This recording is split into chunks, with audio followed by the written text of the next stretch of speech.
Dit is telkens vir my 'n geweldige voorreg om saam met jou rondom die Here se woord stil te raak. Ons is besig met Lukas se reisverhaal saam met Jesus en sy disippels op pad na Jerusalem toe. Ons het ook vanoggend die voorreg om François en Sonay van 'n Merwe se babietjie te doop. Maar kom ons bid eers saam. Here Jesus, by geleentheid het U saam met die disippels gekniel. En hulle was so beïndruk met U voorbeeld van gebed, dat hulle vir U gesê het, leer ons bid. En toe het U vir hulle die Onse Vader gebed geleer. En net daarna vir hulle 'n pragtige belofte gegee in die woorde, vra en vir julle sal gegee word, soek en julle sal vind, klop en vir julle sal oopgemaak word. Baie dankie Vader, dat U altyd beskikbaar is, dat U gebedslyn nooit beset is nie, en dat ons altyd welkom is in U teenwoordigheid. Dit bid ons in Jesus se naam. Amen. Ek wil baie graag vandag die gelykenis van die ware vriend met julle deel. Daar is 'n besondere kameraadskap in vriendskap tussen 2 of 3 persone. Veral wanneer 'n hele klomp sakke sout wat julle saam geëet het, die toets van die tye deurstaan het. En as ek aan vriendskap dink, dan dink ek onmiddellik aan my skoolloopbaan waar ek 2 baie goeie vriende gemaak het, wat nou nog die pad saam met my stap. Ek dink ook aan my universiteitsloopbaan, waar ek 'n paar vriende ontdek het, wat lewenslange toewyding aan mekaar beloof het. Dan dink ek ook aan die weermag situasie, waar ons as jong manne saam gesweet het, saam as buddies patrollie gestap het, en saam in stresvolle situasies beland het. En die wonder van hierdie vriendskappe is, dat selfs al het daar 'n paar jaar verloop, wat ons mekaar nie gesien het nie, die oomblik as ons weer by mekaar kom, tel ons net die drade op, waar ons dit die vorige keer gelos het. En vandag kom praat die Here se woord met ons, oor die ware vriend, wat ons in hom as Vader het. En wil hy vir ons kom sê, dat hy as ons hemelse Vader in Christus Jesus, werklik 'n vriend 1000 vir ons geword het. Ek lees saam met julle vers 1 en 2.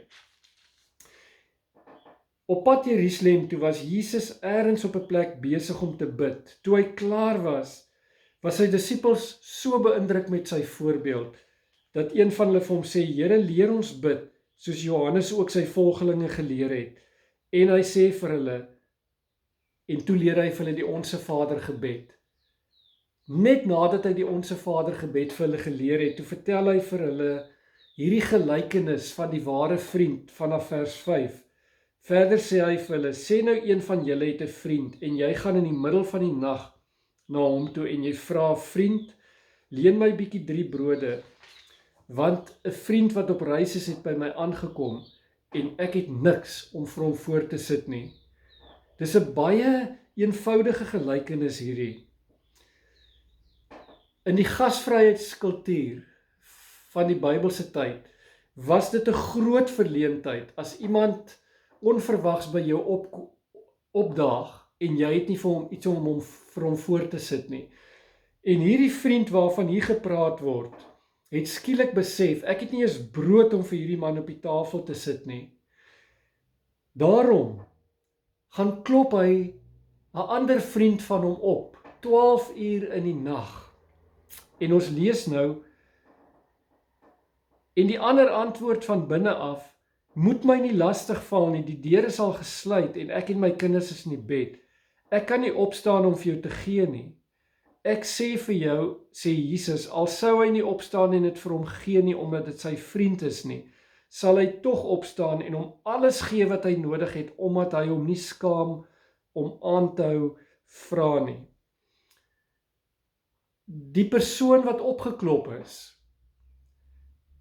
sal verseker die 3 brode wat sy vriend vir hom gevra het om te leen aan hom oorhandig. Want dit was nog 'n groter skande as jy nie aan die versoek voldoen nie, in terme van daardie gasvryheidskultuur. Dis 'n baie eenvoudige gelykenis met 'n diepsinnige betekenis, wat Jesus vertel om vir ons te leer hoe belangrik dit is om gemotiveerd te bid en te bly bid, selfs al lyk dit asof die Here God nie gaan antwoord nie.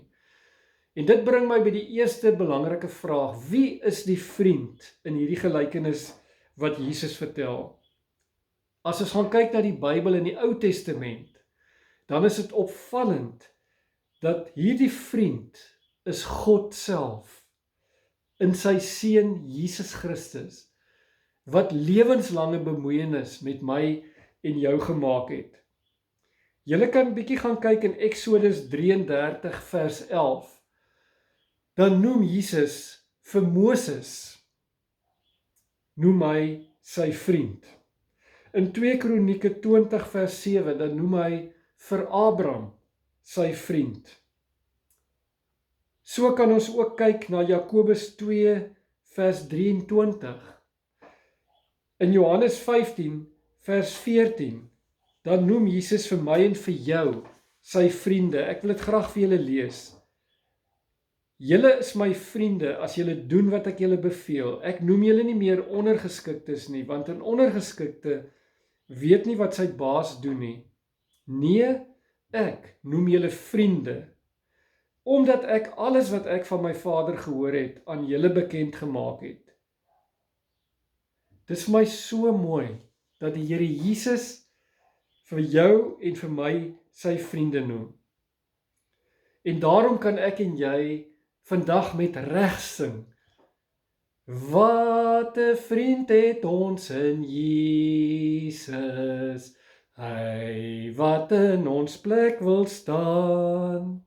En dit bring my by die volgende baie belangrike vraag: wat is die kernles van hierdie gelykenis? En nou wil ek saam met julle van vers 8 af lees, as die Here Jesus verder sê: ek sê vir julle, vra en vir julle sal gegee word. Soek en julle sal kry. Klop en vir julle sal oopgemaak word.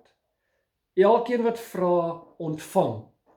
En elkeen wat soek kry, en vir elkeen wat klop, sal oopgemaak word. Ons hemelse Vader is net soos hierdie vriend. En hy moedig vir my en vir jou aan om nooit moedeloos te raak as ons bid nie, want vers 8 se laaste deel sê: omdat hy hom nie skaam om aan te hou vra nie, het hierdie vriend wat opgeklop is, sy vriend wat die gas ontvang het, in die middel van die nag gehelp met 3 brode. En wat die Here vir ons hierdeur wil sê,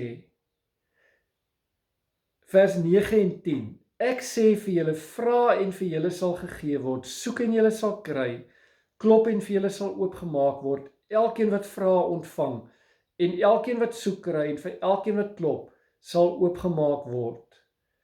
Enige tyd kan ons bid. Ons is nooit onwelkom by ons hemelse Vader nie. Hy leer ons om volhardend te bid, van vroeg tot laat te bid. En dan gee hy vir ons hierdie belofte, dat ons gebede sal nie onbeantwoord na ons toe terugkeer nie.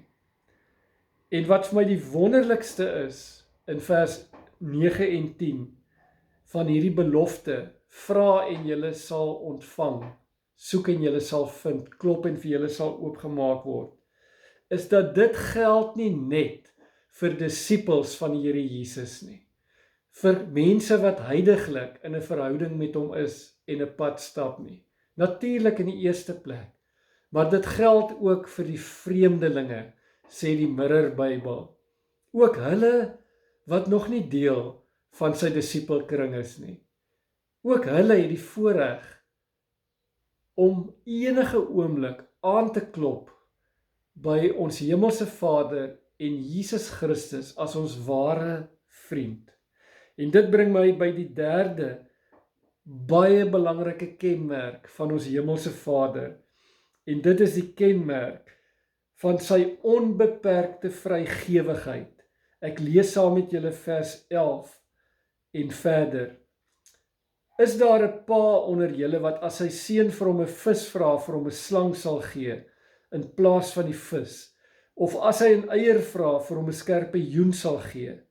As julle wat sleg is dan weet om vir julle kinders goeie dinge te gee, die Vader in die hemel nog baie meer. Hy sal die Heilige Gees gee vir die wat hom vra. Jo, dis vir my verskriklik mooi. Ek wil vir julle sê dat 'n goeie pa behandel sy kinders goed. Hoeveel beter behandel ons hemelse Vader sy kinders? As 'n goeie pa vir sy kinders net dit wil gee wat tot voordeel van hulle strek, hoeveel te meer sal ons hemelse Vader vir my en vir jou gee wat tot voordeel van ons strek. En dit is 'n baie belangrike prentjie wat ons in gedagte moet hou wanneer ons tot ons hemelse Vader nader in gebed. As julle wat sleg is dan weet om vir julle kinders goeie dinge te gee, die Vader in die hemel nog baie meer. Hy gee sy Heilige Gees as 'n bewys dat hy niks terughou van wat goed is vir ons nie. Ek wil vir julle hierdie pragtige teks uit 1 Johannes 2 lees, waar hy dit vir ons sê. Vers 27. Die Gees waarmee God die Vader julle gesalf het, bly in julle en julle het niemand anders nodig om julle te leer nie. Sy Gees leer julle alles en wat hy julle leer is die waarheid en geen leuen nie. Ja, soos hy julle geleer het, moet julle in die seën bly. Wat vir my opval in hierdie laaste paar tekste is die Here God se vrygewigheid. Die Onse Vader gebed het vir ons geleer, ons kan ons daaglikse brood van hom vra. Ons kry in sy seun Jesus Christus vergifnis vir ons oortredinge. Daarom kry ons ook die genade om ons oortreders te vergewe, omdat ons vergewe is. Jesus leer vir ons in die Onse Vader gebed dat hy die bose oorwin het deurdat hy uit die dood uit opgestaan het. En gee hy vir ons die genade om as disippels van hom, as volgelinge van hom, 'n lewe van oorwinning te leef. Hy gee sy Heilige Gees vir ons, want toe hy opgevaar het na die hemel toe, het hy vir sy disippels gesê, moenie ontsteld wees nie, glo in God, glo ook in my. Hy's besig om vir ons plek voor te berei in die hemel.